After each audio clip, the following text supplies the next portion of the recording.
भगवान ने कुत्तों से कहा, मैं तुम्हें 20 साल की जिंदगी दे रहा हूँ, जिसमें तुम्हें दिन रात भौंकना होगा। कुत्तों ने कहा, 20 साल बहुत लंबा समय है, आप हमें मात्र 10 साल की जिंदगी दे दो। भगवान मान जाते हैं। फिर भगवान ने बंदरों से कहा, मैं तुम्हें 20 साल की जिंदगी दे रहा हूँ, जिसमें तुम्हें लोगों को हंसाना और कूद फांद करना होगा। तो बंदरों ने भी कहा, 20 साल बहुत ज्यादा है, आप हमारी उम्र भी कुत्तों की तरह 10 साल ही कर दीजिए। भगवान फिर से मान जाते हैं।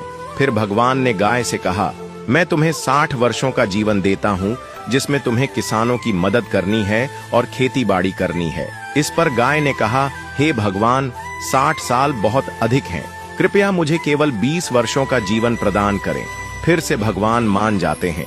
फिर भगवान मनुष्य से कहते हैं, मैं तुम्हें 20 साल का जीवन दे रहा हूँ, जिसमें तुम्हें हंसना है, खेलना है और खूब मस्ती करनी है।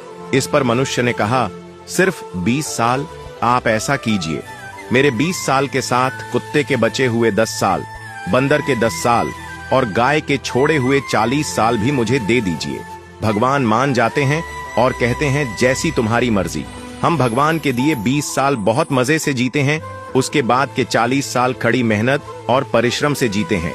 फिर बचे हुए 10 साल बंदरों की तरह हम कूद फान करते हैं और आखिरी बचे हुए 10 साल हम घर के बाहर कुत्तों की तरह बैठकर पूरी दुनिया पर भौंकते हैं। हो सकता है जिंदगी का सच ना हो, पर कहीं ना कहीं इसमें सच्चाई भी छुपी हुई है। हम भगवान के दिए 20 साल बहुत मजे से जीते हैं। अगर आप भी इस बात से सहमत हैं तो यस जरूर लिखें और इसी तरह की कहानियों के लिए हमारे पेज के साथ जुड़े रहिए।